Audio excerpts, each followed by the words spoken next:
काळीचा दातवन घ्या ग कोणी. जर काळानं बांधून नेऊ नये असं वाटत असेल तर एक काम करायचं, मल्हारी प्रकरणात जायचं. अहम वाघ्या सोहम वाघ्या प्रेम नगरावारी सावध होनी भजनी लागा देव करा कैवारी. माझ्या मागे म्हणा मोठ्यानी, माझ्या माझ्या मल्हारीची माझ्या मल्हारीची वारी. माझ्या मल्हारीची माझ्या मल्हारीची वारी.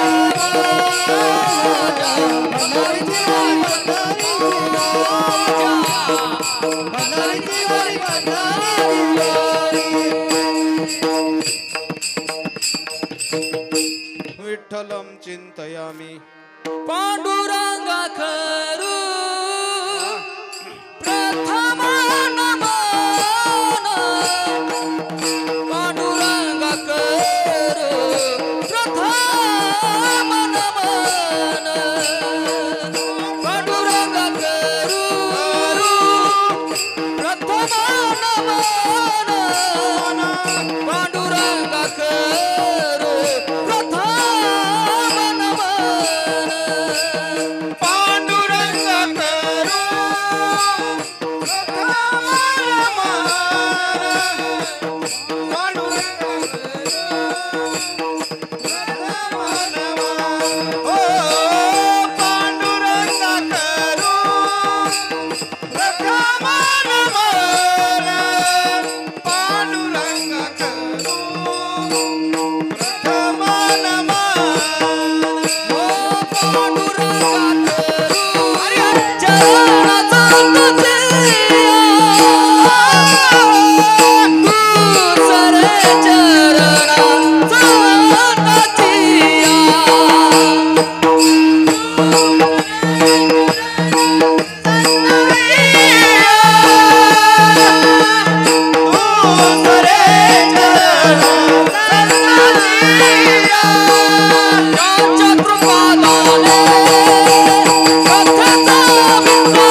आ कृपादाने कथेचा विस्तारू ज्यांच्या कृपादाने कथेचा विस्तारू ज्यांच्या कृपादाने कथेचा विस्तारू ज्यांच्या कृपादाने कथेचा विस्तारू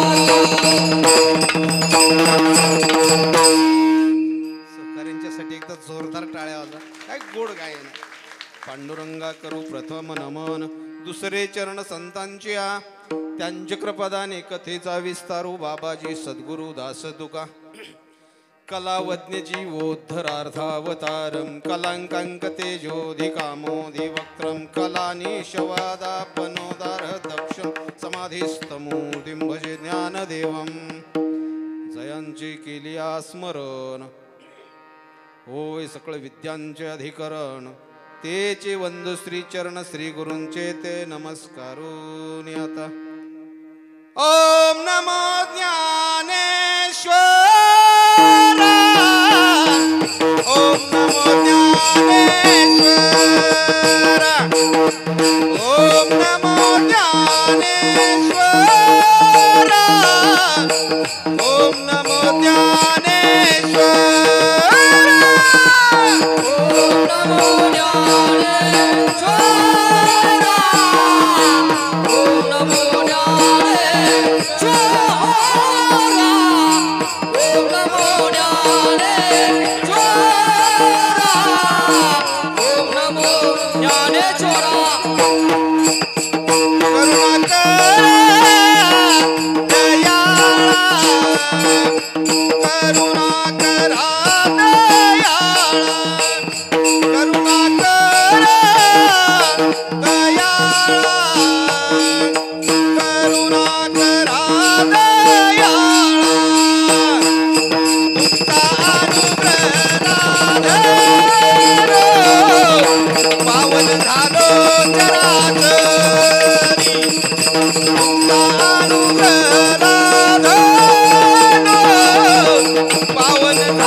ज्ञानेश्वरा करुणा करा दयाळा तुमचा अनुग्रह लाधलो पावन झालो चराचरी भक्त येशे जाणा जे देही उदास गेल्या शापाश निवारोणी विषय तो त्यांचा झाला नारायण नावडी जन धन माता पिता प्रस्तुत प्राप्त प्रसंगी प्राप्त स्थळी सेवेसाठी निवडलेला भंग जगतवंद्य जगन्मान्य महाराष्ट्र भूषण देहू निवासी विश्वसंत संत सम्राट श्री संत श्रीमंत तुकोबरा यांचा ज्यांना 2 चरण आहेत त्यांच्यासाठी उत्कृष्ट असा 4 चरणांचा अभंग आहे. विठ्ठल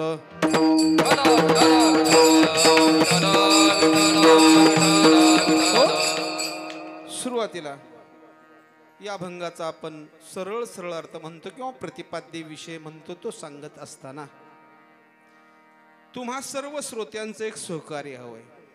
काय सहकार्य करायचंय? साधं सोपं आहे, काय नाही अवघडीत पडायचं. कारण या भंगातून तुकोबरायांनी भक्त किंवा संत कसे ओळखावेत त्याच्यासाठी एक 5-7 लक्षणं सांगितलेली आहेत. मी लक्षण सांगणार, तुम्ही फक्त खालून भक्त म्हणायचं. हे असं कशासाठी करायचं त्याचंही कारण सांगतो. मी लक्षण सांगितलं, तुम्ही भक्त म्हटल्यानंतर जवळजवळ 60 ते 70% अभंगातला भाग तुमच्या ध्यानामध्ये येणार आहे. कीर्तन सहज सुलभ होणार आहे. त्यामुळे लक्ष द्या. आपण सरळ सरळ अर्थ पाहतोय. जो देहावरती उदास आहे तो महाराज पोलीस स्टेशन कोणचं आहे जवळ? काय कंप्लेंट करतोय? मी लक्षण सांगतोय भक्त किंवा संत ओळखण्याचं. तुम्ही फक्त भक्त म्हणायचं, फक्त भक्त म्हणायचे. जो देहावरती उदास आहे तो वा, जो आशा पाश रहित आहे तो, ज्याचा विषय नारायण म्हणजे देवच झालेला आहे तो, ज्याला जन आवडत नाही तो, ज्याला धन आवडत नाही तो, ज्याला माता पिता आवडत नाही तो, वारे वा श्रोता, नाही जास्त नाही घसरण झाली, थोडी इकडे तिकडे होणार. आता वाक्य बरोबर करतो, ध्यान लक्षामध्ये ठेवा. ज्याला परमार्थाला आड येणारे माता पिता आवडत नाहीत तो, आता भक्त बरोबर आहे. जो सतत संकट समयी भगवंत ज्याच्या पाठीमाग आणि पुढे उभं राहून भगवंत ज्याचं रक्षण करतो तो, आणि जो सतत सत्कर्म करतो तो, असं सतत सत्कर्म करणाऱ्याला आपण सहकार्य करावं. आपल्यामध्ये जर सहकार्य करण्याची शक्ती नसेल तर शांत बसावं. परंतु जो सत्कर्म करतोय त्याला विघ्न निर्माण करू नये, सत्कर्म करतोय त्याला अडचण निर्माण करू नये, सत्कर्म करतोय त्याला बाधा निर्माण करू नये. जो सत्कर्म करतोय त्याला जर अडचण निर्माण केली तर त्याला तुकोबरायांनी नरकाची भीती सांगितलेले. अशा पद्धतीचा या संपूर्ण अभंगाचा सरळ सरळ अर्थ किंवा प्रतिपाद्य विषय सांगितला. विठ्ठल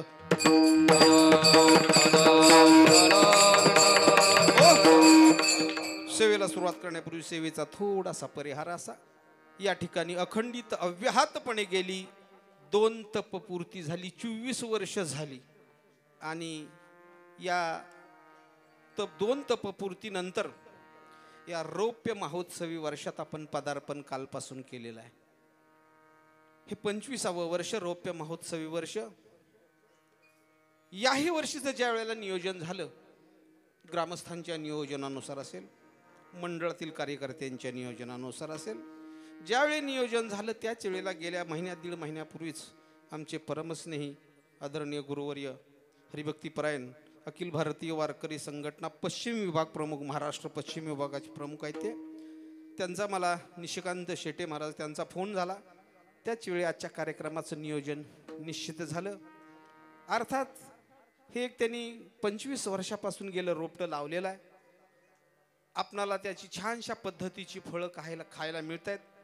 त्यांच्या खांद्याला खांदा लावून हा खेळ एकोल्याचा नसतो म्हणून मेळ जमविला.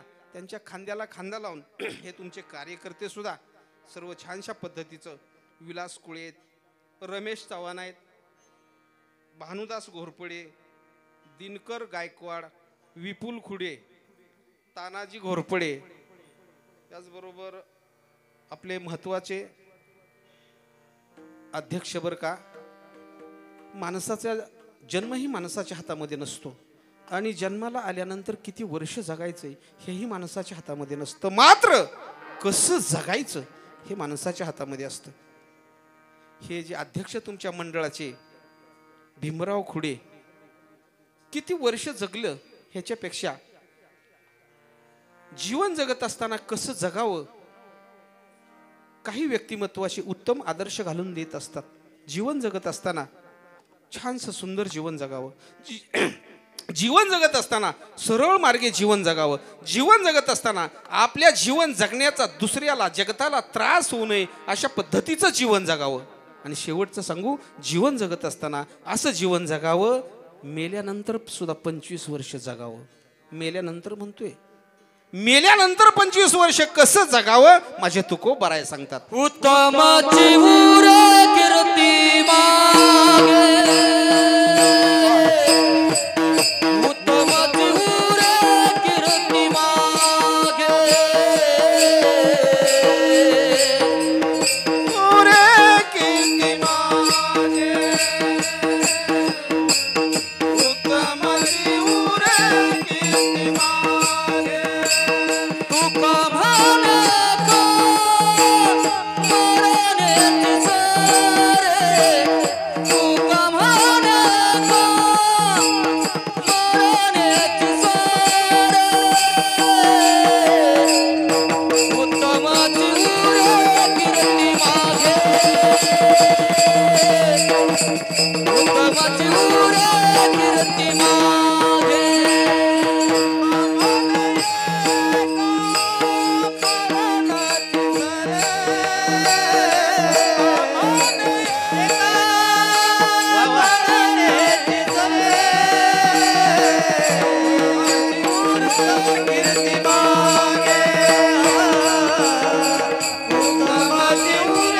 कीर्ती मागे,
अशा पद्धतीनं जीवन जगत असताना सहज त्या अध्यक्षांच्या वरून आठवण झाली म्हणून सांगितलं. तर अशा पद्धतीचं जीवन जगत असताना असो ह्या सर्वांच्या अथक परिश्रमातून हे रौप्य महोत्सवी वर्षाचं हे छानशा पद्धतीचं असं वैभव निर्माण झालेलं आहे महाराज. आणि आजच्या कीर्तनाला छानशा पद्धतीची सर्वच सहकारी मंडळी अगदी विनेकरी बाबांच्या पासून इथं शेवटच्या टाळकऱ्यापर्यंत सर्वच छानशा पद्धतीचं नियोजन आहे. स्मॉल बट स्मार्ट असं अगदी छोटंसं जरी मंदिर असलं तरी दिसताना भव्य दिव्य अशा पद्धतीचं आहे. हो अगदी वाखाणण्याजोग आहे. सर्वच काही छानशा पद्धतीचे सिस्टीमसुद्धा कोळी यांची अमोल कोळी छानशा पद्धतीची सिस्टीमसुद्धा आहे. ज्यांचं गोड गायन ऐकताय माझे मित्र हरिभक्तीपरायण भीमराव महाराज शिंदे, त्याचबरोबर आपण गेले कालच्यापासून ज्यांचा गोड मृदंग ऐकताय प्रमोदजी महाराज. हो ऐकण्याचा खरं योग आज होता पण असो कुठेतरी हां शेवटचं चालेल आहेतच. आणि आत्तापर्यंत ज्यांचा गोड मृदंग ऐकताय ते माझ्याच गावचं वैभव आणि स्वाभिमान आहे बरं का. हो लहान वयामध्ये जाऊन आळंदीला छानशा गुरूंच्याकडे शिक्षण घेतलं. आमचे गणेशजी गुजर छानशा पद्धतीचा गोड मृदंग हार्मोनियमची छानशी साथ पांडुरंग महाराजांची आहेच. चोपदार आहेतच आमच्याच गावचे चोपदार आहेत. आणि पेक्षा सर्वच काही छानसं पद्धतीचं नियोजन आहे. आमचे मित्र ओम साई क्रिएशनचे यूट्यूब चॅनलचे माझे मित्र चैतन्यजी तेही या शूटसाठी आलेत. त्यांनासुद्धा धन्यवाद आवर्जून देतो. कारण हे चॅनल सर्व महाराष्ट्रामध्ये आता छानशा पद्धतीनं प्रगतीपथावर पोचलेलं आहे. तुम्हाला ह्याचा फायदा एक आहे. तुम्हाला आजचं हे झालेलं कार्यक्रम उद्या परवा किती वर्षांनी तुम्ही तुमच्या सर्चिंगला टाकलं ना ओम साई क्रिएशन तुम्हाला कीर्तन ऐकायला मिळणार. अशा पद्धतीचं त्यांचंही सहकार्य आहे. असो अशी असणारी ही जी सेवा आहे ती भगवंताच्या कृपेनं म्हणा साधू संतांच्या आशीर्वादानं तुम्हा भाविक सज्जनांच्या सहकार्यानं आणि जनता जनार्दनाच्या लाभणाऱ्या प्रतिसादानं संकल्पित वेळेत संकल्पित करायचे. विठ्ठल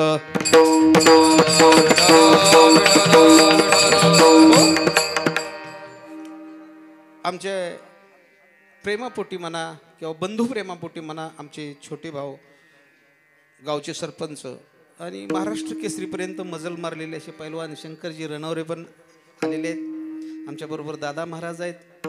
छानशा पद्धतीची सर्वच मंडळी आहे.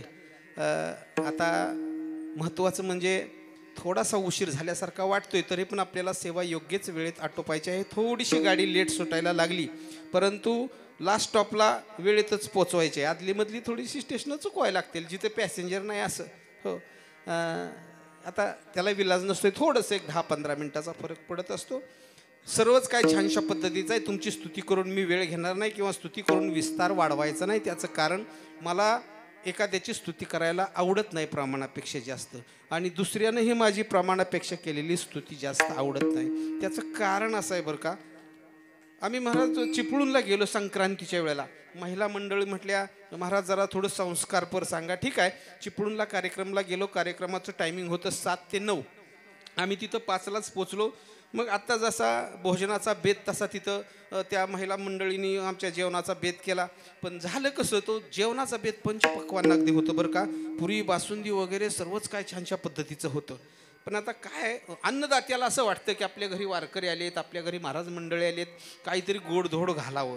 पण खरं सांगू का वारकऱ्याचं खरं पंचपक्वान्न असेल तर बेसन भाकरी जिंदाबाद म्हणून असा हो. पण आता त्यांनी केलेलं आहे. ठीक आहे म्हटलं 4-4 घास खाऊ. आम्ही जेवायला बसलो. आमची सर्वच टीम होती. जेवायला बसलो. जेवता झालं मी बासुंदी त्यातली छान झाली होती. आमच्या चोपदारांना उशीर खुमखुमी होती की बासुंदी छान झाली सांगायचं. मी एकाच वाक्यामध्ये आपलं सांगितलं ताई स्वयंपाक छान झालेला आहे. आता स्वयंपाक छान झालेला आहे म्हटल्यानंतर प्रत्येक पदार्थाचं नाव घ्यायचं काय कारण आहे का? बरं, कौतुक पण सुगृहिणीचं करावं. कशासाठी? तर केलेल्या कामाचा शीण जातो महाराज. म्हणून मी म्हटलं ताई स्वयंपाक छान झालेला आहे, बासुंदी पण खूप छान झालेली आहे. म्हटलं असं जेवतोय 1-2 मिनटं, तोपर्यंत आमचे चोपदार म्हटले नाही नाही महाराज, पण अशी मी बासुंदी आज पावे तो खाल्लीच नाही कुठं. इतक्यामध्ये एक लहान पोरग ही समोर बसलंय ना, असं एक लहान पोरग आलं आणि म्हटलं महाराज बासुंदी याच्यापेक्षा छान झाली असती मांजलांनी जर तोंड घातलं नसतं तर. म्हणलं खाल का आता बासुंदी. तितक्यामध्ये त्याच्या आईने काय केलं, त्याच्या मनकटाला धरलं आणि आतल्या खोलीत ओढलं. ओ ताई त्याला सोडा म्हटलं, इकडे रे बाळा, तुझ्या मांजराने बासुंदीमध्ये कसं काय तोंड घातलं? तो म्हटला महाराज आमच्या मांजराला बासुंदी खायची मुळीच नव्हती, पण काय झालं बासुंदीचं पातेलं फळीच्या खाली होतं, फलीवरून उंदील चाललेला तो बासुंदीमध्ये पडला, ते मांजरानं पाहिलं. ठलय ठलय त्यामुळे स्तुती करून मला विस्तार वाढवायचा नाही. महत्त्वाचा हा छानशा पद्धतीचा कार्यक्रम तुम्ही शेटे महाराजांच्या मार्गदर्शनाखाली छानशा पद्धतीचा चाललेला आहे.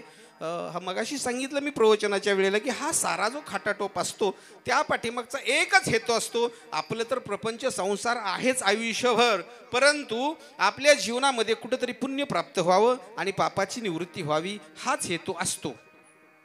पण एक महत्त्वाचं त्यामधलं असं मी वाक्य बोललो काय, पुण्याची पण प्राप्ती आणि पापाची निवृत्ती, दुहेरी फायदा एका दगडामध्ये 2 पक्षी तसं मरायला अवघड होतं. तुम्ही काय म्हणाल, बरं झालं मग वर्षभर खचून पाप करायची आणि कीर्तनाला येऊन बसायचं. असं नाही, चुकून घडलेलं पाप, अनावधानपणे घडलेलं पाप, त्या पापाची निवृत्ती होती. तरी सुद्धा पाप आहे ते निवृत्त होण्यासाठीचं वेगळं साधन आहे आणि पुण्य प्राप्त होण्यासाठीचं वेगळं साधन आहे. साधनं 2 आहेत, त्याचा विस्तार आता वाढवत नाही, पण आपल्याला पाप निवृत्ती नक्की होते. कारण त्याचं असं, कथाश्रवण, तीर्थस्नान, गंगास्नान, तीर्थाटन आणि नामस्मरण हे पाप निवृत्तीची साधन आहेत. आणि पुण्यप्राप्ती असेल तर संतांचे पूजन, संतांची सेवा, देवाची सेवा, आईवडिलांची सेवा आणि नामस्मरण ही साधन आहेत. मग आपल्याकडून साहजिकच ज्ञानेश्वरी वाचणं होतंय महत्त्वाचं.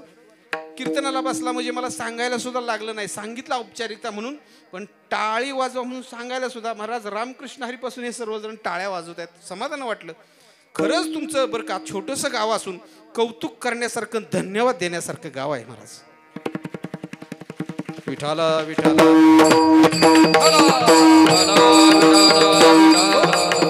तर हा हेतू कार्यक्रमाचा एकच हेतू असतो की आपल्या जीवनामध्ये पुण्य प्राप्त व्हावं आणि पापाची निवृत्ती व्हावी. हो, आता महत्त्वाचा विषय असा आहे की आपण जीवन जगत असताना सुशिक्षित असावं, नक्की सुशिक्षित असावं. शिक्षण भरपूर शिकावं, काळाची गरज आहे. पण त्याबरोबर ज्याला सुख आणि समाधान हवंय त्यांनी हे मागबिंदू ध्यानामध्ये असू द्यावेत. कोणचे? एक तर संतांचं वाङ्मय किंवा संत, आणि दुसरा मुद्दा ज्या शूरवीर पुरुषांनी रक्ताचं बलिदान करून स्वराज्य निर्माण केलं आणि आज पावेतो आपल्या माता भगिनींच्या कपाळाला कुंकू ज्या व्यक्तिमत्वामुळे दिसते, ते व्यक्तिमत्व म्हणजे छत्रपती शिवाजी महाराज. कधीच विसर पडू नये जीवनामध्ये. त्याचं कारण असं महाराज, संतांचं वाङ्मय निर्माण होत असताना सहजासहजी झालेलं नाही, अनुभवातून झालं. अनुभव आले अंगा ते या जगात येतसे, अनुभवातून निर्माण झालं, हालापेष्टातून निर्माण झालं महाराज. सहजासहजी नाही संतांचं वाङ्मय झालं. असं झालेलं असावं का? तुकोबारायांचा गाथा असेल, ज्ञानोबारायांची ज्ञानेश्वरी असेल, समजा असं झालेलं असावं का? तुकोबारायांना गाथा लिहायचा आहे, तुकोबारायांनी गाथा लिहायला घेतला, चला आता टेबल घ्या, खुर्ची घ्या, पेन घ्या, वही घ्या, चला गाथा लिहायला. सुंदर ते ध्यान उभे विटेवरी करकटावरी ठेवून या. आता पुढचं चरण काय लिहावं? जरा चहा प्यावा, फ्रेश व्हावं आणि मग लिहावं. असं काय झालेलं असावं का? असं काही झालेलं नसावं. काय झालेलं असावं? तुकोबराय अखिल कोटी ब्रह्मांड नायक पंढरीश पांडुरंग परमात्म्याच्या मूर्तीसमोर उभे असावेत आणि मूर्तीचं गोमट देखणं स्वरूप पाहिल्यानंतर तुकोबरायांच्या मनामध्ये सहज भाव निर्माण झाला असेल. सुंदर ते ध्यान उभे विटवरी करकटावरी ठेवोनिया, करकटावरी सोनिया तुळसी हार गळा कासे पितांबर तुळसी हार गळा कासे पितांबर. मूर्ती समोर तुकोबराय उभं राहिल्यानंतर सहज भाव गोमट देखणं स्वरूप भगवंताचं पाहिल्यानंतर राजस सुकुमार मदनाचा पुतळा अशा पद्धतीचे भाव निर्माण झाले असतील आणि गाथा निर्माण झाली असतील. महाराज संतांचं वाङ्मय निर्माण होत असताना अशा पद्धतीनं अनुभव आले अंगात ते या जगात देतसे या माध्यमातून होत असतं. जसं संतांच्या वाङ्मयाचं तसं शूरवीर पुरुषांना सुद्धा ध्यानामध्ये स्मरणामध्ये असू द्यावं त्याचं कारण सांगतो ऐका. दोन्ही गोष्टींना एकाच वाक्यात बोलायचं म्हटलं तर असं म्हणेन, पशुत्वापर्यंत मजल मारणाऱ्या मनुष्य नामधारी द्विपाद प्राण्याला मानव बनवण्याचं खरं जर सामर्थ्य असेल तर ते म्हणजे माझ्या संतांचं वाङ्मय आणि शूरवीर पुरुष. विठ्ठल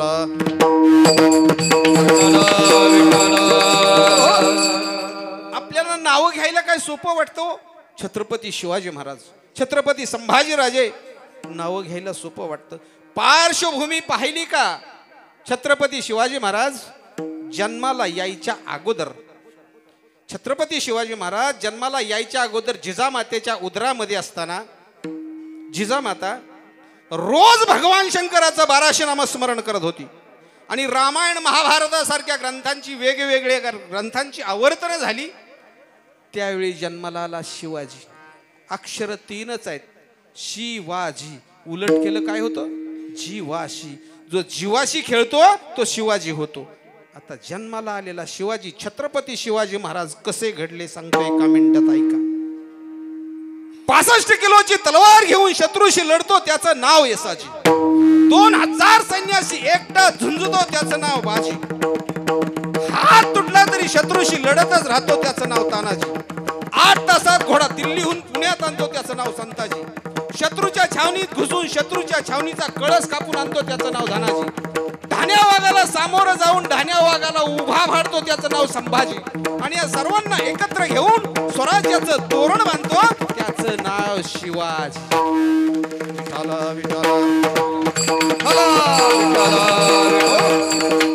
मंडळी एक सांगू, हे जर शूरवीर पुरुष आपल्या अखंड स्मरणामध्ये जर ठेवायचे असतील तर तुम्ही म्हणाल गेला तो काळ. ठीक आहे, काळ गेला, पण आजच्या आधुनिकीकरणात कालाय तस्मै न मग कालमानाप्रमाणे थोडंसं चालायला काहीच हरकत नाही. मी म्हणतो माझ्या घरामध्ये मला कळतंय असं टीव्हीचं खोकच नाही, जागाच नाही ठेवायला. ईशान्य कोपरा देवाने घेतला, आग्नेय कोपरा किचनने घेतला, नैऋत्य वायव्य प्रत्येक असं कोपरे गेले वास्तुशास्त्राप्रमाणे. टीव्ही ठेवायला जागाच नाही.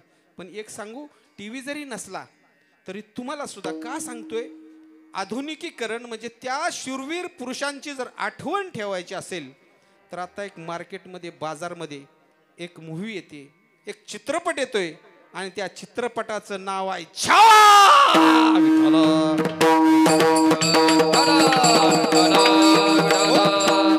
एक मंडळी पण छावा सिनेमा नक्की चित्रपट पहा, पण माझी त्या डायरेक्टरना विनंती आहे की त्यांनी जो काही चुकीचा भाग आहे तो वगळून टाकावा ही विनंती आहे. तो जर चुकीचा भाग असेल तर वगळून टाकायला काहीच अडचण नाही. महाराज संभाजीराजांचं चरित्र रंगेल होतं, ढंगेल होतं. शूरवीर पुरुष योद्धा होता. संभाजीराजानं 14 वर्षे, वयाच्या 16 वर्ष आपण धोक्याचं म्हणतो, पण संभाजीराजानं वयाच्या 14व्या वर्षी सज्जन हो 7 शतक नावाचा, बुधभूषण नावाचा, नायिका भेद नावाचा आणि आध्यात्मिक विषयावर चिंतन करणारा 7 शतक नावाचा एक ग्रंथ वयाच्या 14व्या वर्षी लिहिला.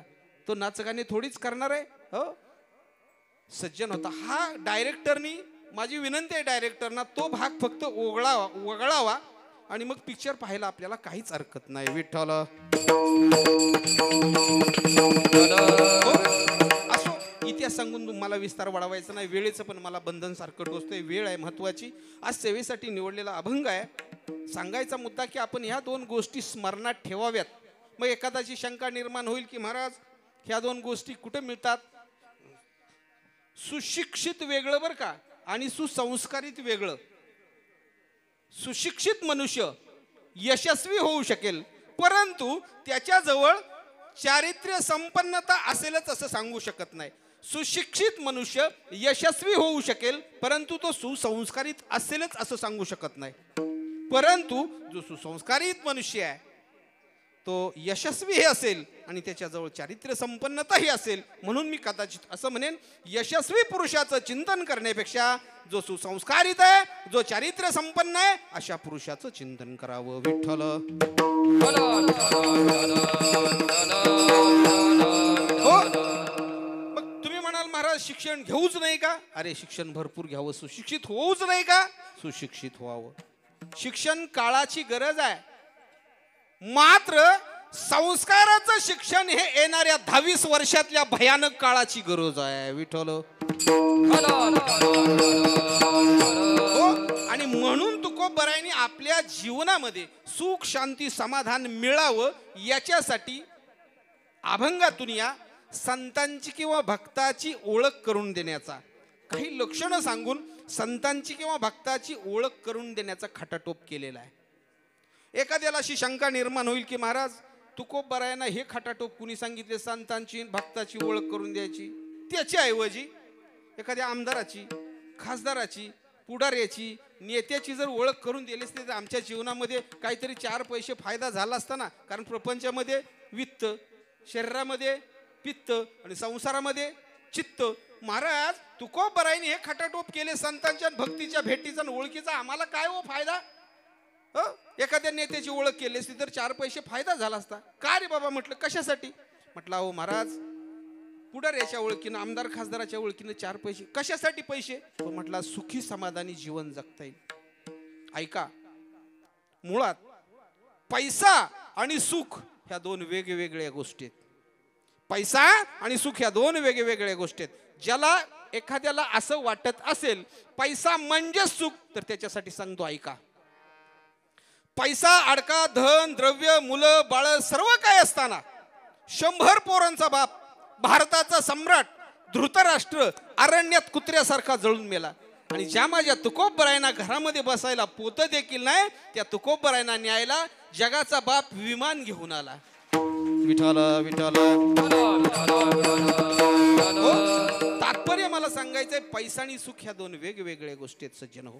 पैसा आणि त्या सुखासाठी आपली रात्रंदिवस धडपड चालू आहे, मात्र पदरात सुख पडत नाही. त्याचं कारण आपला मार्ग चुकलेला आहे. मार्ग असा चुकलेला आहे, हवेत पेढे शोधतोय मिरच्याच्या बाजारात, मिळणार आहेत का? भाजीपाल्याचा बाजार आहे तिथं पेढे नाहीत मिळणार. मार्ग चुकलाय आपला. आपलं होतंय काय? जिथं दुःखाचं मूळ आहे तिथं आपण सुख शोधतोय. दुःख बांधवडे आहे हा संसार, सुखाचा विचार नाही कोठे, नाही कोठे. असा दुःखाने बांधलेला संसार आहे. किंवा संसार दुःख मूळच हुकळे, संसार दुःख मूळ हुकळे, इंगळ विश्रांती नाही कोठे, रात्रदिवस तळमळ देवा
देवा पर उपकारे आंधळा दृष्टी देतो त्याचं नाव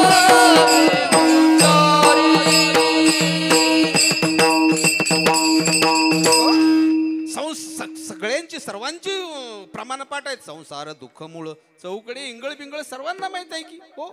शेवटी काय म्हटलंय, आंधळ्या दृष्टी देतो त्याचे नाव मी उच्चारी. आंधळ्याला जो दृष्टी देतो त्याचं नाव कधी येतं का तोंडामध्ये. साधी पहिल्या पूर्वीच्या बायका नथनी असायच्या, आता जरा कमी झाल्या, चमक्या आल्या. त्या चमकीवर पतिदेवांचं नाव, चमकी नथनी असो. साधी मी म्हणतो ती नथनी किंवा चमकी किती रुपयाची असेल, 1000 2000 5000 रुपयाची, याच्यापेक्षा जास्त नसेल.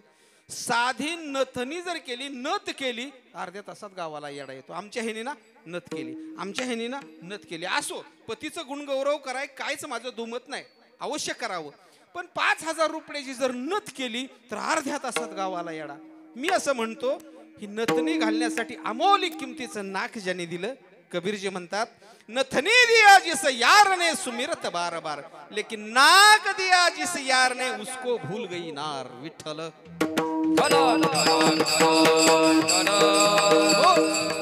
आता तुम्ही म्हणाल महाराज ही आमची प्रमाण बिमान सगळं पाठ आहे. हो, संसार दुःखमुळं चौकडे इंगळ बिंगळ पाठ आहे. मग असं आपल्याला सर्वांना माहित नाही का संसार दुःखमुळं आहे का, वेगळं त्याच्यासाठी प्रयोजन मांडायचे मार्गदर्शन करायची गरज आहे का, चटके बसतायत सर्वांना माहित आहे, तरी सुद्धा सुटत का नाही. त्याचं कारण काय होतं सांगतो. ह्या विश्वविधात्यानं विश्व निर्माण केलं, त्यावेळेला स्वसामर्थ्यावर माया निर्माण केली आणि मायेनं सगळं केलं. माया काय करते, अघटित घटना पटीशी माया, जे घडणार नाही ते घडवून ठेवलं मायेनं. त्या मायेचं जाळं असं आहे महाराज, सांगू का. इथं समजा सांगलीला एखादा पर्यटक आलेला आहे, 4 दिवसासाठी त्याला राहायचंय, काहीतरी काम असावं त्याचं. एका हॉटेलमध्ये गेला, लॉजमध्ये गेला, त्या शेठजींना विचारलं, मला एक 4 दिवसासाठी राहायचंय, रूम भाड्याने मिळेल का. शेठजींनी सांगितलं मिळेल, पहिल्या मजल्यावरती जावा आणि बघा तुम्हाला कशी पाहिजे ते. ते निघाला, इतक्यामध्ये शेठजी काय म्हटले की हॉटेल मालक म्हटले, तसं नाही, काहीतरी काउंटरवरती ॲडव्हान्स करून जावं लागेल. त्याने आपली 500 रुपयाची नोट काढली पर्यटकांनी आणि काउंटरवरती ठेवली आणि रूम पाहायला गेला. गेल्यानंतर झालं असं, त्या हॉटेल मालकाच्या एक ध्यानामध्ये आलं, आपण बाजूच्या दुकानातून तूप विकत घेतोय, त्या तूपवाल्याची उधारी एक 500 रुपये राहिलेले हातोहात भागून यावी. ती 500 रुपयाची नोट घेतली, तूपवाल्याची उधारी भागवली. हॉटेलवाला आपल्या काउंटरवरती येऊन बसला. तूपवाल्याच्या हातामध्ये नोट गेल्यानंतर तूपवाल्याला असं वाटलं, हे तूप बनवण्यासाठी ज्या गाईचं दूध आणतोय त्या गाईवाल्याची दुधाची उधारी राहिली, 500 रुपये हातोहात भागवून यावी. त्या तूपवाल्याने ती नोट 500ची घेतली, दूधवाल्याची उधारी भागवली. दूधवाल्याच्या हातात गेल्यानंतर गाईवाल्याच्या असं त्याला वाटलं, आपल्या गाईला ज्या दुकानातून आपण पेंड खायला आणतोय, चारा आणतोय, त्यांची एक उधारी 500 रुपये राहिलेले हातोहात भागून यावं. ती नोट गेली दूधवाल्याकडून पेंडवाल्याला. पेंडवाल्याचं दुकान हॉटेलच्या समोर आहे, जिथं पर्यटक घुसलाय ना त्या हॉटेलच्या समोर आहे. त्या पेंडवाल्याला असं वाटलं, आपल्या घरी कधी रिलेटिव्ह नातेवाईक आले, आपल्याला कधी घरी जायला उशीर झाला तर समोरच्या दुकानातून आपण काहीतरी नाश्ता पाणी चहा घेतो, उधारी 500 रुपये राहिलेले हातोहात भागून यावं. पेंडवाल्याने ती 500 रुपयाची नोट घेतली, हॉटेलवाल्याची उधारी भागवली. फिरून काउंटरवरती नोट आली. तेवढ्यामध्ये पर्यटक आला खाली. हॉटेल मालकाने विचारलं, पाहिली रूम? पाहिली. आहे पसंत? एक सुद्धा रूम पसंत नाही म्हटला. ते ॲडव्हान्स घेतला, खिशामध्ये टाकला, पर्यटक गेला. आता मला तुम्ही सांगा, उधाऱ्या तर सगळ्याच्या भागल्या, कुणाच्या काय गल्ल्यातलं गेलं का हो? मग घोटाळा कुठं झालाय? असाच आपला घोटाळा होतो. वाया येर झाल हरिवीन, वाया येर झाल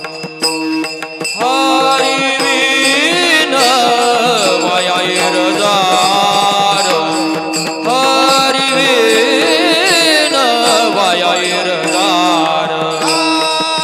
लटिका व्यवहार सर्व हा संसार,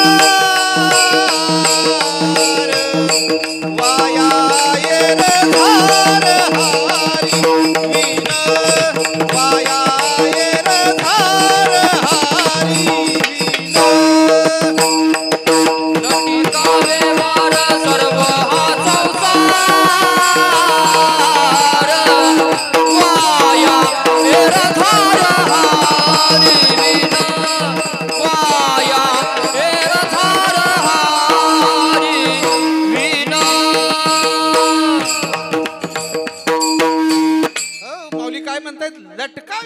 खोटं आहे हे सगळं. खरं सांगू का, आपण जे दुःख भोगतोय ना, आता विस्तार न वाढवता थोडक्यामध्ये सांगतो, आपण जे दुःख भोगतोय ना, एक प्रश्न साधा सोपा तुम्हाला विचारतो, संसार आहे म्हणून भोगतोय का नाही म्हणून भोगतोय? संसार नाही म्हणून भोगतोय. खरं सांगू, संसार असताना दुःख भोगण्याची वेळ आली नसती. संसार असताना संसार नाही म्हणून आपण दुःख भोगतोय. मग म्हणाल महाराज तुम्ही हे काय कार्यक्रम चाललाय, बंगले गाड्या, हे काय? भास आहे भास. कोण म्हणतं? शंकराचार्य म्हणतात. काय म्हणतात? श्लोकार्थेन प्रवक्ष्यामि यदुक्तम ग्रंथ कोटिभी ब्रह्म सत्यम जगन मिथ्या जीवो ब्रह्मैव नापरा. ब्रह्मतत्व फक्त खरं आहे, बाकी जग खोटं आहे, असा सिद्धांत सांगणारे शंकराचार्य एक दिवस असे रस्त्यांनी चाललेले आहेत.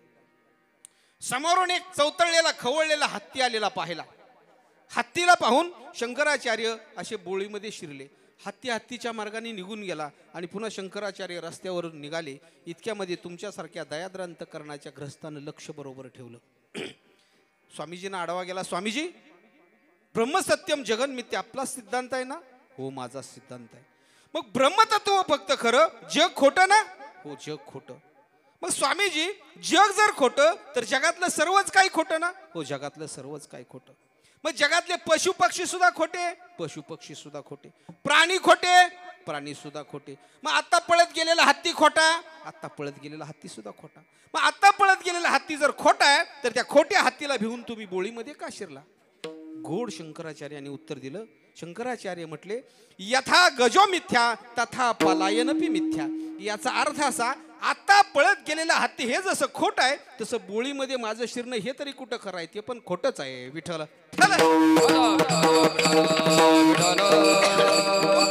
असो. तात्पर्य मला एक सांगायचं आहे, हा भास आहे, सर्व भास आहे.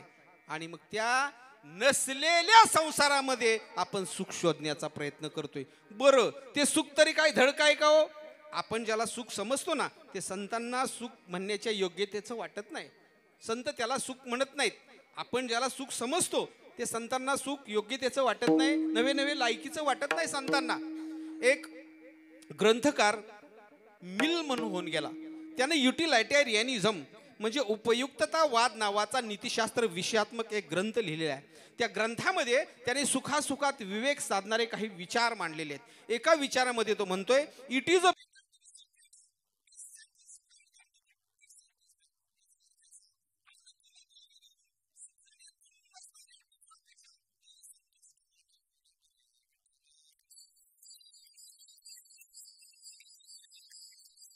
सुख योग्यतेचं वाटत नाही, ते खरं सुख नाही. मग आत्यंतिक दुःखाची निवृत्ती आणि परमानंदाची प्राप्ती असं जर असणारं सुख हवं असेल तर त्याच्यासाठी एक पर्याय, आपुला तो एक देव करून घ्यावा. आपुला तो एक देव करून घ्यावा. आपुला तो एक देव करून घ्यावा.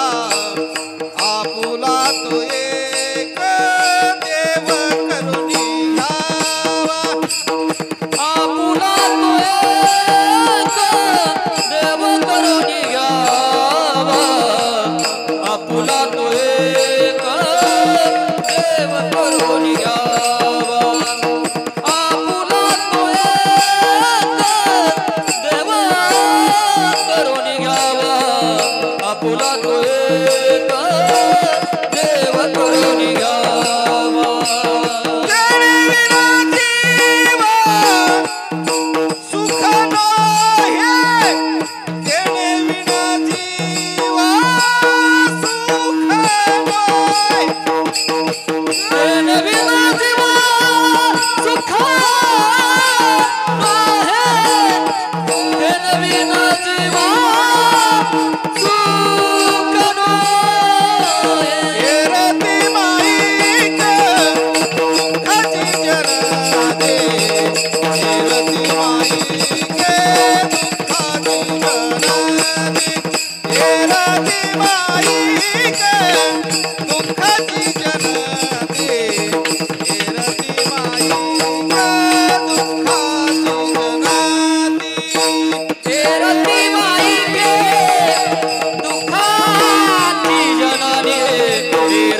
माई घे दुःखाची जननी हे रती माई घे दुःखाची जननी हे रती माई घे दुःखाची जननी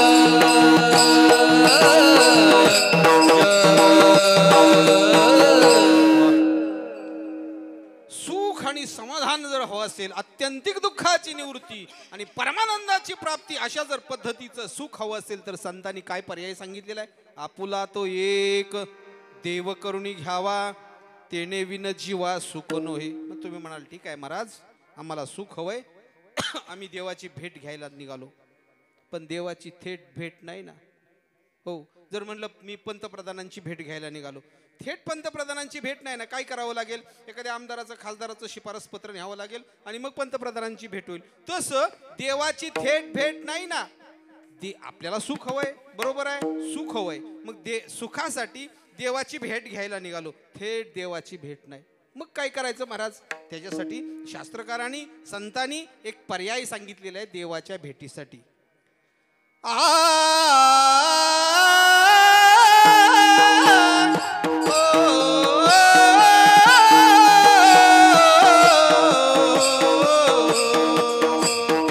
हरी प्राप्तीसी उपाय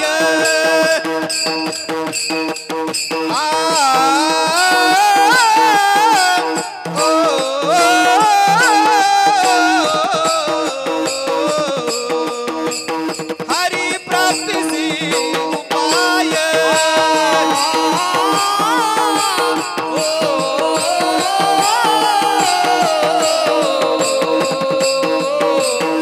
हरी प्राप्तीसी हरी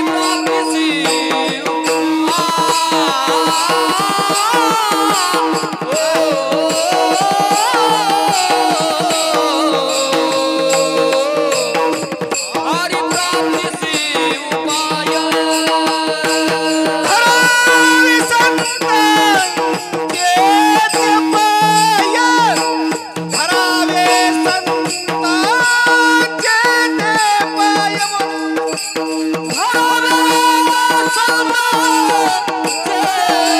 पाय, धरावे संत जेते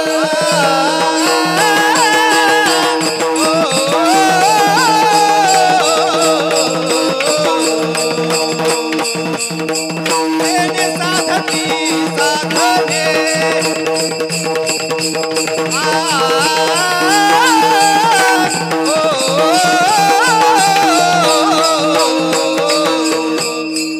तेने साधती साधने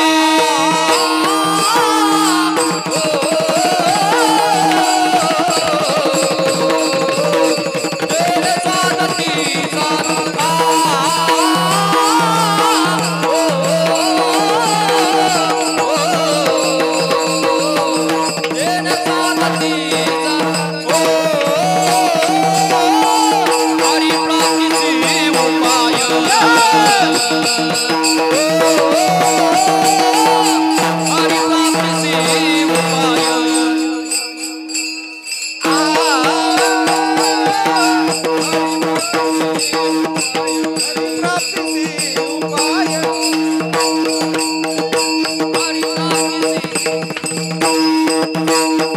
हरि प्राप्तीसी उपाय करावे संतांचे ते पाय हरि प्राप्तीसी उपाय करावे संतांचे ते पाय हरि प्राप्तीसी उपाय करावे संतांचे ते पाय हरि प्राप्तीसी उपाय करावे संतांचे ते पाय देह साधती साधने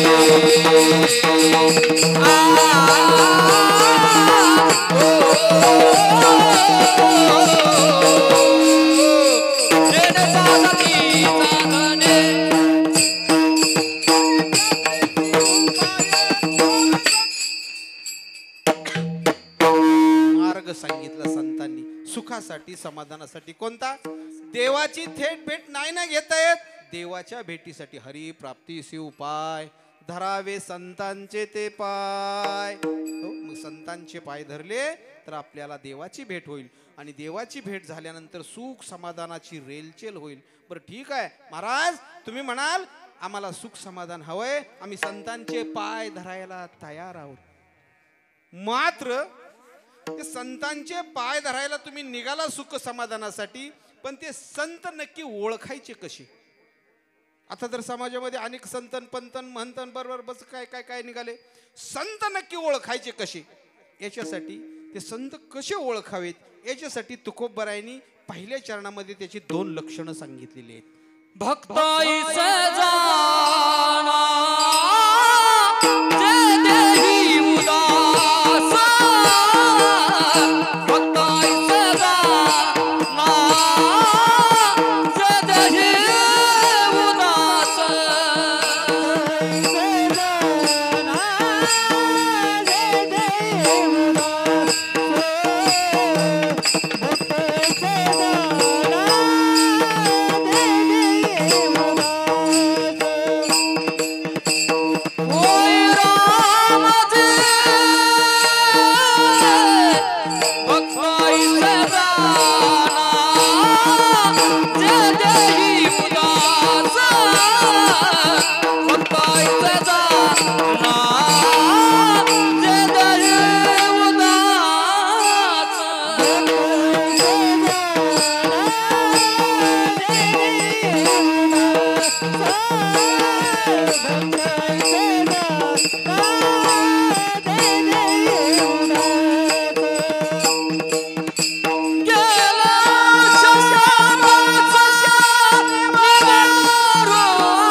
भक्तयशी जाणा जे देही उदास, गेल्या शापाश निवारोणी. तुम्हाला सुख हवंय, समाधान हवंय, तुम्ही संतांची भेट घ्यायला गेला, संतांचे पाय धरायला गेला, पण संत कसे ओळखावे त्याच्यासाठी तुकोबरायांनी या पहिल्या चरणामध्ये 2 त्याची लक्षणं सांगितलेली आहेत.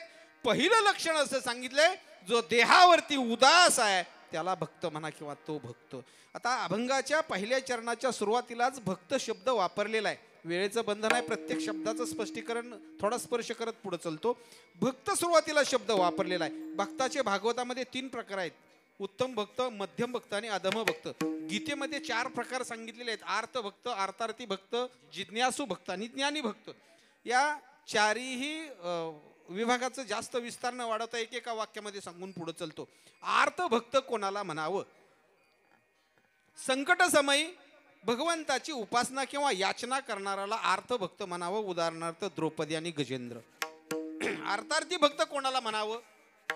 धनासाठी याचना करणारा किंवा उपासना करणारा त्याला अर्थार्थी भक्त म्हणावं. उदाहरणार्थ विभीषण. जिज्ञासू भक्त कोणाला म्हणावं? जो देव जाणण्यासाठी देवाची उपासना करतो, याचना करतो, त्याला जिज्ञासू भक्त म्हणावं. उदाहरणार्थ जनक. आणि ज्ञानी भक्त कोणाला म्हणावं? देव जाणल्यानंतर सुद्धा भक्ती पुन्हा चालू आहे, जिला ज्ञानोत्तर भक्ती म्हटलं जातं, ती भक्ती करणाऱ्याला ज्ञानी भक्त म्हणावं. अर्थात ज्ञानी भक्त म्हणजेच उदास भक्त. विस्तार न वाढवता एवढंच सांगतो. जिज्ञासू भक्ताचं सुद्धा उदाहरण बऱ्याच स्वरूपामध्ये देता येईल. जसं की एक उदाहरण तुम्ही ऐकलं सुद्धा असेल, म्हणजे की जिज्ञासू भक्त सर्व भोग भोगायला हजर आहेत, पण त्याचा त्याग करणे. बरं का, सर्व भोग आहेत दारामध्ये हजर, पण त्याचा त्याग करून आपली भगवंताची उपासना याचना चालूच ठेवणे. वैकुंठवासी गुरुनाम गुरु जोग महाराज पुण्यामध्ये एका बागेमध्ये रोज ज्ञानेश्वरी सांगायचे. जोग महाराजांच्या ज्ञानेश्वरी ऐकायला तिथं लोकमान्य टिळक असायचे. लोकमान्य टिळक आणि जोग महाराजांची मैत्री होती. त्याचं कारण असं, जोग महाराज हे मोठे पहिलवान होते आणि लोकमान्य टिळकांना कुस्ती आवडायची म्हणून दोघांची मैत्री. पण झाला असं, एक दिवस ज्ञानेश्वरी वाचत असताना एक श्रीमंत ग्रस्त समोरून निघालेला त्यांनी पाहिलं. त्याच्या असं ध्यानामध्ये आलं की मी लोकमान्य टिळकांना किती दिवस झालं तरी घरी आमंत्रण देतोय, घरी या म्हणून सांगतोय, माझ्या बंगल्यावरती या म्हणून सांगतोय, लोकमान्य टिळक येत नाहीत, तिथं ज्ञानेश्वरी ऐकत बसलेले आहेत. मग त्याला असं वाटलं त्या श्रीमंत ग्रस्ताला, लोकमान्य टिळकांना आता बोलवायच्या ऐवजी जो बुवा ज्ञानेश्वरी वाचतोय त्यालाच घरी आपल्या घेऊन गेलं तर काय हरकत आहे. म्हणून त्या श्रीमंत ग्रस्तानी काय केलं, पोतं भरून पैसे आणले. पोतं असतं का तुमच्याकडं? असतं ना, पोतं भरून पैसे आणले. ज्ञानेश्वरी नुकतीच वाचून, आपण जसं 11 वाजता थोडासा विश्रांती घेतो तसे ज्ञानेश्वरी वाचून जोग महाराज वामकुक्षी करतायत, बागेमध्येच पहुडलेले आहेत. इतक्यामध्ये घडलं असं, तो त्यांची झोप झालेली, म्हणजे वामकुक्षी 15-20 मिनिटाची झालेली जोग महाराजांची. आणि घडलं असं, तो श्रीमंत ग्रस्त पोतभर डोक्यावर पैसे घेऊन आला. जोग महाराजांनी पाहिलं, जोग महाराज पहिलवानच होते, काय नाही, ते पोतं उतरू लागले, खाली उतरलं. अरे बापरे, म्हटलं यामध्ये काय? तो म्हटला पैसे आहेत. त्यांनी जोग महाराजांना सांगितलं, हे पोतभर पैसे आहेत, माझी एक 8 ताशे आहे, तुम्ही इथं जी ज्ञानेश्वरी वाचताय बागेमध्ये याचं तुम्हाला मानधन कोण देत नाही, मिळत नाही.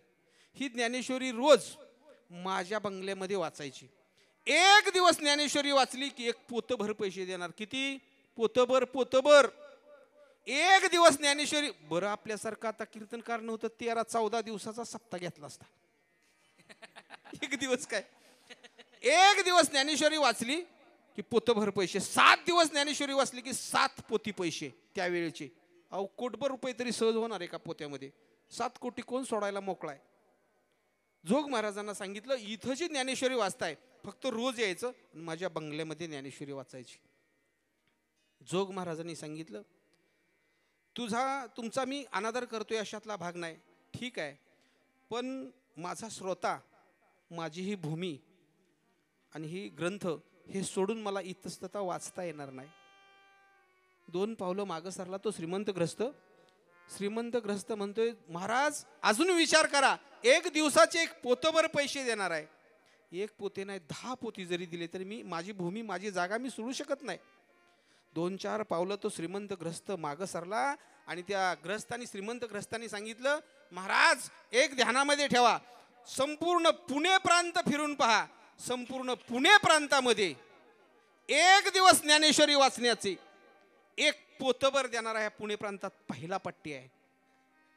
तेवढंच ऐकून घेतलं, टीट फॉर टॅट, हजर जबाबी उत्तर म्हणतो, जशास तसं. जोग महाराजांनी पण सांगितलं, ऐक, तू पुणे प्रांताची काय भाषा बोलतो, अख्खा भारत फिरून ये, एक दिवस ज्ञानेश्वरी वाचण्यासाठी 1 पोतं देऊन सुद्धा त्या पोत्याला लाथ मारणारा हा भारतात पहिला पट्टी आहे. विठाला विठाला. मुद्दा लक्षात ठेवा, कशासाठी सांगत होतो, जिज्ञासू भक्त. बरीच उदाहरण स्वामी विवेकानंदांचं सुद्धा देता येईल, बरीच उदाहरण, तुकोबरायांचं आहे सुद्धा उदाहरण. जाई व तू माते न करी सायास, जिज्ञासूच भक्त आहे हो, भोग असताना सुद्धा जाई व तू माते, अशी बरीच उदाहरणं देता येतील. वेळेचं भान लक्षात ठेवणं गरजेचं आहे. तर जोग महाराजांनी हे जिज्ञासू भक्ताचं सांगितलं. जिज्ञासू भक्त, त्याचबरोबर 4 नंबरचा ज्ञानी, मुलांना ऐका, 4 नंबरचा ज्ञानी भक्त जो आहे म्हणजेच उदास भक्त. तुकोबराय म्हणतायत, जो देहावरती उदास आहे त्याला भक्त म्हणा. म्हणजे उदास म्हणजे असं समजू नका बरं का, की आपल्या दैनंदिन व्यावहारिक जीवनात आपल्याला जे औदासीन्य आलं असतं ते उदास नाही. उदास थोडं तुम्हाला सोपं करून सांगतो, म्हणजे तुमच्या मनामध्ये ते राहणार नाही. राम राज्याभिषेक सोहळ्याच्या वेळेला आनंदी वातावरण होतं. प्रभू रामचंद्र जे आता गादीवरती बसणार आहेत, आनंदाचा सोहळा आहे. आणि इतक्यामध्ये एक निरोप आला. कैकेयीने कधी काळी दिलेल्या वरानुसार रामाला वल्कल परिधान करून वनवासाला जावं लागतंय. जन नाराज झालं. प्रभू रामचंद्रजीने ओळखलं, आता आनंदामध्ये होते आणि एकदम नाराज का जनता दिसते. ओळखलं आणि ओळखल्यानंतर त्यांना विचारलं, तुम्ही आता नाराज का दिसताय? त्यावेळेला त्या प्रजेनं सांगितलं, आता आपण थोड्याच वेळामध्ये राज्याभिषेक सोहळा करणार आहे, तुम्ही आता गादीवरती बसताय आणि निरोप येतोय की वल्कल परिधान करून वनवासाला जायचंय. आता तुम्ही मला सांगा, तुम्हाला मी साधा सोपा प्रश्न विचारतो. आपल्यावरती जर अशी वेळ आली, आपल्याला तर थोड्याच वेळामध्ये आपण आमदार होणार आहे किंवा खासदार होणार आहे, खासदारकीची सूत्र, मंत्र्याची सूत्र आपल्या हातामध्ये येणार आहेत, आणि कुठून एखादा आपला अहितचिंतक आला लेटर घेऊन शासनाचं, अमक्या अमक्या कारणानुसार याला तडीपार करा म्हणून, आपली प्रतिक्रिया काय होईल? रागवेल, किती रागवेल, अहो खून करण्यापर्यंत मजल जाईल आपली त्याची. मग तुम्ही मला सांगा, असं ज्या वेळेला प्रसंग आहे, राज्याभिषेक सोहळा आहे, आणि त्यावेळेला वल्कल परिधान करून वनवासामध्ये जायचा निरोप येतोय, प्रजेनी सांगितल्यानंतर प्रभू रामचंद्रजींची काय प्रतिक्रिया झाली असावी? यामधली एकही प्रतिक्रिया झाली नाही. ज्या वेळेला प्रभू रामचंद्रजींना असा निरोप जनतेनं दिला, तुम्हाला वल्कल परिधान करून वनवासाला जायचंय, प्रभू रामचंद्रजी म्हटले बस एवढंच, म्हणजे मला वनवासाला जायचंय याचं दुःख नाही आणि गादीवरती बसायचंय याचा आनंद नाही. सुख दुःख समे कृत्वा लाभाला भू जय जीव, किंवा माऊली म्हणतात सुखी संतोषाने यावे, दुःखी विषादान भजावे, लाभा लाभ न धरावे मना माझी. उगीच आपलं सुख झालं म्हणून हुरळून जाऊ नये, आणि काहीतरी संकट आलं म्हणजे काय फार मोठं धर्म संकट आलंय अशातला भाग होऊ नये. ही झाली समान अवस्था, तिला उदास म्हटलं जातं. तुकोबराय म्हणतात भक्त देहावरती उदास असतो. मग तुम्ही म्हणाल दारोडा देहावरती उदास असतोच की, गटारीच्या कडेला देहीची विदेही दशा भोगतोच की, मग त्याला भक्त म्हणावं का? तर पहिल्यातच मी तुम्हाला सांगितले, त्याला भक्त म्हणता येणार नाही. त्याचं कारण असं, इहलोकापासून परलोकापर्यंत असलेल्या अनुकूल भोगाच्या त्यागाची ती झाली उदासीनता. विठ्ठल.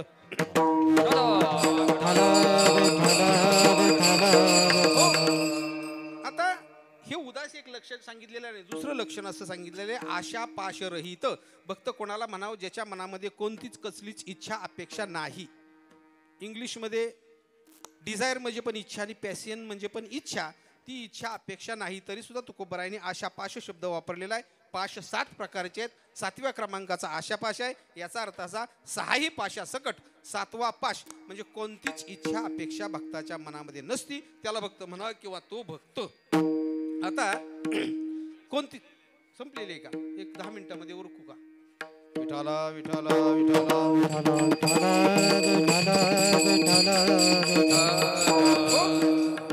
त्या भक्ताच्या मनामध्ये कोणतीच कसलीच इच्छा अपेक्षा नसते. मग एखाद्याला शंका निर्माण होईल की मग नक्की त्या भक्ताचं चालतं काय? अभंगाच्या 2ऱ्या चरणामध्ये विषय तो त्यांचा झाला नारायण, विषय तो त्यांचा झाला नारायण, विषय तो त्यांचा झाला नारायण, विषय तो त्यांचा झाला नारायण, विषय तो त्यांचा झाला नारायण, विषय तो त्यांचा झाला नारायण, विषय तो त्यांचा झाला नारायण, विषय तो त्यांचा झाला नारायण. नवड जनधन माता पिता, नवड जनधन माता पिता, विषय तो त्यांचा झाला नारायण, विषय तो त्यांचा झाला, विषय तो त्यांचा झाला नारायण, विषय तो त्यांचा झाला नारायण.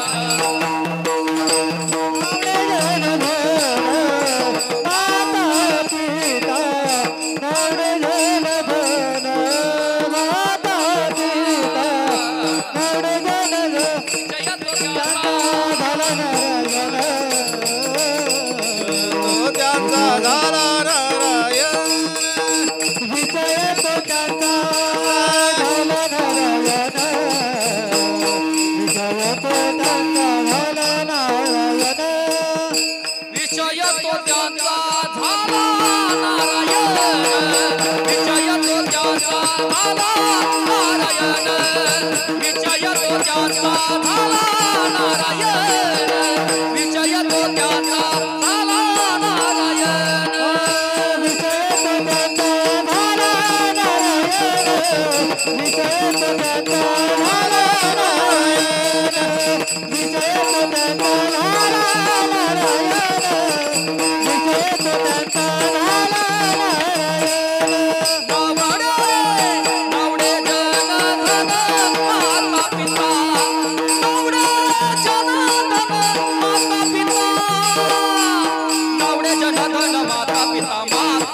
पिता नावडे जनधन माता पिता विजय तो त्याचा झाला नारायण विजय तो त्याचा झाला नारायण विजय तो त्याचा झाला नारायण विजय तो त्याचा झाला नारायण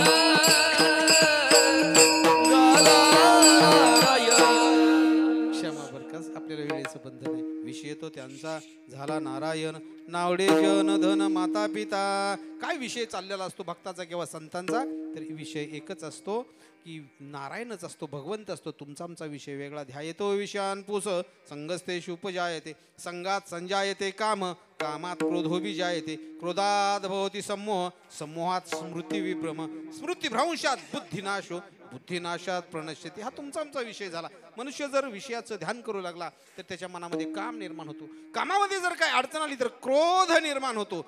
क्रोधामध्ये जर काय अडचण आली तर स्मृतिभ्रंश बुद्धीचा नाश होतो आणि बुद्धीचा नाश झाल्यानंतर बुद्धिनाशात प्रणश्यती. स्वतःचा स्वतः मनुष्य नाश करतो. हे तुमचा आमचा विषय झाला. संतांचा किंवा भक्ताचा विषय काय असतो तर देवच असतो, नारायण असतो. त्यामुळं त्या संतांना भक्तांना जगताशी घेणं देणं नसतं. जन आवडत नाही, धन आवडत नाही. आता विस्तारानं सांगायला आपल्याला वेळ नाही. फक्त माता पिता का आवडत नाही त्याचं कारण जाताना सांगतो की माता पिता आवडत नाहीत याचा अर्थ असा नाही माता पिता आवडत नाहीत. माता पिता कोणचे आवडत नाहीत? परमार्थाला आड येणारे माता पिता नावडे. मग असे माता पिता कोणचे? उदाहरणार्थ कैकई. असा पिता कोणचा? हिरण्यकश्यपू. असले माता पिता नावडे. म्हणून तुकोबाराय सांगतायत की या भक्ताचा विषय नारायणच असतो, देवच असतो. मग तुम्ही म्हणाल एखाद्याला शंका निर्माण होईल की त्यांचा विषय देवच आहे, जन आवडत नाही, धन आवडत नाही, माता पिता परमार्थाला आड येणारे आवडत नाही. मग अशा भक्तावरती संतावरती जर एखादं संकट आलं तर कोण सहकार्य करणार? तुकोबाराय म्हटले त्याची तुम्ही चिंता करू नका. अशा भक्तावरती संतावरती जर संकट आलं तर भगवंत त्याच्या पाठी मागे पुढे निर्वाणी गोविंद असे मागे पुढे काहीच साकडे पडवणे दी. म्हणून तो भगवंत पाठीमागाने पुढे उभं राहून रक्षण करतो. भगवंत रक्षण कसं करतो 2च मिनिटात सांगतो ना आपल्या समोरापकडे यायचं. भगवंत कोणही असो, आपली जर सृजनशील सृजनशील वृत्ती असेल, भगवंत 100% त्या भक्ताचं संतांचं नवे शूरवीर पुरुषांचं कसं रक्षण करतो ऐका. सिद्धी जोहारनी पन्हाळ गडाला हजारोंच्या संख्येनं वेढा दिलेला आहे.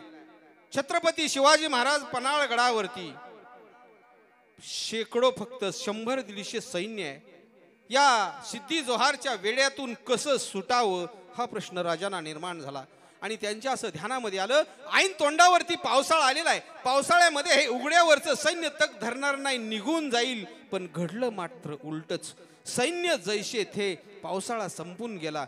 काय एक युक्ती केली राजांनी एक सिद्धी जोहारकडे वकील पाठवला. आता जसं या देशाची त्या देशाला निरोप देण्यासाठी परराष्ट्र मंत्री राजदूत वगैरे वगैरे असतं तसं सिद्धी जोहारकडे एक वकील पाठवून दिला आणि त्या वकिलाजवळ निरोप दिला की राजे उद्या 10 वाजता तहाची बोलणी करायला येणार आहेत.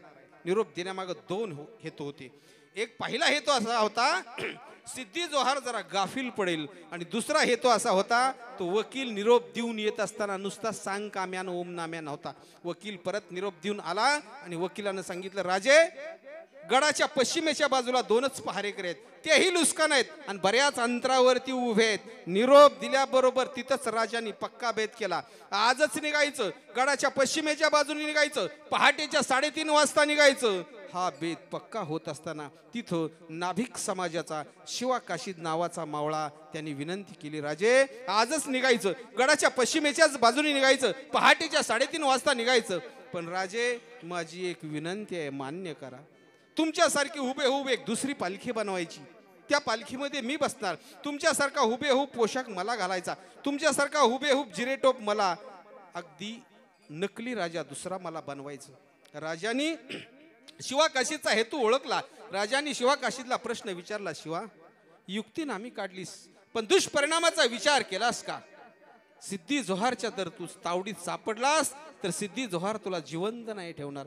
शिवाकाशीदची अशी युक्ती होती. शिवाकाशीदनं काय केलेलं, दुसरा नकली राजा, याचा अर्थ जर यदा कदाचित सिद्धी जोहारला माहिती झालं शिवाजी महाराज पळून गेले तर सगळ्याच्या शेवटी आपली नकली झालेल्या राजाची पालखी सापडली जाईल. तोपर्यंत शिवाजी महाराज विशाळगडाकडे कूच करतील हा हेतू राजाने विचारलं. शिवा, युक्ती नामी काढलीस पण दुष्परिणामाचा विचार केलास का? तुला सिद्धी जोहार जिवंत नाही ठेवणार. त्यावेळी शिवा काशीदनं राजांना उत्तर दिलं. राजे, त्यावेळी माझ्यासारखे लाख शिवा काशीद मेले तरी चालतील, पण लाखाचा पोशिंदा विशाळगडाकडे कूच करा म्हणून सांगितलं. अखेर शेवट विनंती मान्य करावी लागली. नकली राजा झाला. पालखी, सर्व सैन्य, राजे सर्व 3:30 वाजता पहाटेच्या पश्चिमेच्या बाजूने निघून गेलं आणि 5 मिनिटांमध्ये गोंधळ उडाला. शिवाजी भाग गया, शिवाजी भाग गया. सैन्य सिद्धी जोहारचं पाठीमागं लागलं आणि भटलं तसं झालं. अलगद असणाऱ्या नकली झालेल्या राजाची शिवा काशीची पालखी राजा छत्रपती म्हणून सापडली गेली आणि ती शामियान्यात सिद्धी जोहारच्या उभं केलं. सिद्धी जोहारला असं वाटलं राजा छत्रपती शिवाजी महाराज सापडले. बसायला खुर्ची दिली. त्यावेळेला तिथं अफजल खानचा मुलगा फाजलगा हजर आहे. त्यांनी सांगितलं, ज्यांनी माझ्या बापाची आतडी काढली याला तुम्ही बसायला देता खुर्ची, याचा शिर उडवा. सिद्धी जोहारनी सांगितलं नाही, थांब म्हणून. दोघांनी हातामध्ये हुक्का प्यायला घेतलेला आहे. सिद्धी जोहार आणि शिवा काशी दोघंही हुक्का पिण्याच्या तयारीत आहेत. इतक्यात खबरे आला आणि सिद्धी जोहारच्या कानाला लागला. सांगितलं, हा नकली राजा आहे. हातातला हुक्का तिथंच ठेवला. तळ पायाच्या मस्तकाला गेली. भली मोठी एक समशेर उपसली आणि एक टोक शिवा काशीच्या छातीला लावलेला आहे सिद्धी जोहारनी. आणि प्रश्न विचारला, बोल खरं तुझं नाव काय? त्यावेळेला शिवा काशी सांगतो, खरंच माझं नाव शिवाजी. पुन्हा प्रश्न तोच, पुन्हा उत्तर तेच. सिद्धी जोहारला जरा शंका आली. सिद्धी जोहार म्हटला, राजा शिवाजी का तू? त्यावेळेला शिवा काशीदनी सांगितलं, मी राजा शिवाजी नाही, मी शिवा काशीद आहे. जो प्रश्न राजानी शिवा काशीदला विचारलेला आहे तोच प्रश्न सिद्धी जोहारनी शिवा काशीदला विचारला. नकली राजा झालास पण दुष्परिणामाचा विचार केलास का? शिवा काशीदनी उत्तर दिलं, दुष्परिणामाचा विचार करूनच इथं आलेला आहे. सिद्धी जोहार म्हणतोय, मरतोयस तू आता? शिवा काशीद म्हणतोय, मरणार हे मला पण ठाऊक आहे, पण प्रेतासारखा पडणार नाही. माझ्या राजांना सलाम करूनच देहत्याग करेन. अखेर शेवट रागाच्या भरामध्ये सिद्धी जोहारनी असलेली भली मोठी समशेर शिवा काशीच्या छातीमध्ये खुपसली. पाठीमध्ये एक टोक काढलं. असं भलं मोठं दिवाळ आहे. त्या दिवाळाला शिवा काशीदनी मिठी मारली. खाली बसला आणि खाली बसला त्यावेळेला जखमेवरच्या खपल्या काढायला म्हणतो तसं सिद्धी जोहार गेला. शिवा काशी जवळ गेला आणि विचारला, अरे कसली तुझी निष्ठा? कसला तुझा राजा? मरतोय, स्वतः मरतोय. त्यावेळी शिवा काशीदनी सिद्धी जोहारला अखेरचे हृदयाला लागेल असं उत्तर दिलं. त्यावेळी शिवा काशीदनी उत्तर दिलं, अरे माझी कसली निष्ठा आणि माझा कसला राजा? ऐक, आयुष्यभर जगलो शिवा काशीद या नावानं, पण मरताना मरतोय छत्रपती शिवाजी महाराज या नावानं. विठ्ठल असो. आपली वेळ संपलेले आणि यथामती यथावकाश सर्वच चरणांचं एवढ्या वेळेमध्ये स्पष्टीकरण नाही होऊ शकत, पण आपले वेळ संपलेले आहे. त्यामुळे आपल्याला वेळेचं पण बंधन, तुम्हाला रोज कार्यक्रम आहेत त्यामुळे आपल्याला समारोप पकडायचं. विठोबा रखुमा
तरी सुद्धा पण सांगतो आता, मला आपल्याला जर काळानं बांधून नेऊ नये असं वाटत असेल तर एक काम करायचं, मल्हारी प्रकरणात जायचं. अहम वाघ्या सोहम वाघ्या प्रेम नगरावारी सावध होनी भजनी लागा देव करा कैवारी माझ्या मागे म्हणा मोठ्यानी माझ्या माझ्या मल्हारीची माझ्या मल्हारीची वारी माझ्या मल्हारीची माझ्या मल्हारीची वारी मल्हारीची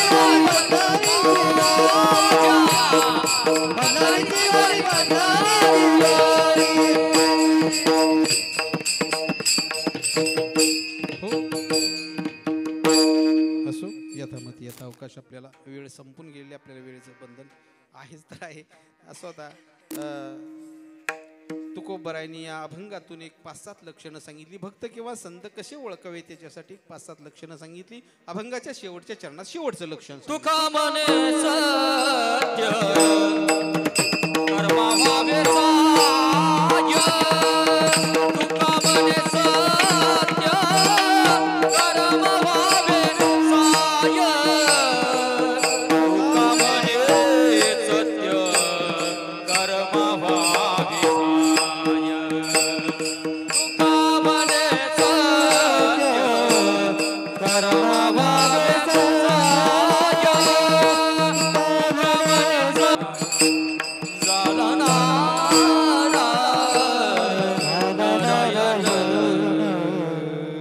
तुका मने सत्य कर्मा भावे साय घातलिया भोय नरका जाणे हे एक लक्षण सांगितलेलं आहे तुकोबरायांनी सतत सत्कर्म करावं आणि सतत सत्कर्म आपण तर करावंच पण जो सतत सत्कर्म करतोय त्याला आपण सहकार्य करावं त्यामध्ये विघ्न निर्माण करू नये त्याला तुकोबरायांनी नरकाची भीती सांगितलेली हा एक अर्थ आणि दुसरा माझ्या बुद्धीच्या युक्तिवादानुसार दुसरा एक असा अर्थ की सत्कर्म करणाऱ्याला नरकाला नाही जावं लागत पण नरकाला जावं लागलं तरी सत्कर्म सोडू नये हा एक अर्थ कसाही अर्थ घ्या विस्तार वाढवत नाही फक्त या अभंगामधून सर्वांनी एकच ध्यानामध्ये घ्यावं संतांनी जी तुकोबरायांनी या अभंगामधून जी काय लक्षणं सांगितली ती लक्षणं आपल्याही जीवनात आत्मसात का करावीत त्याचं कारण आहे काय असं बरं का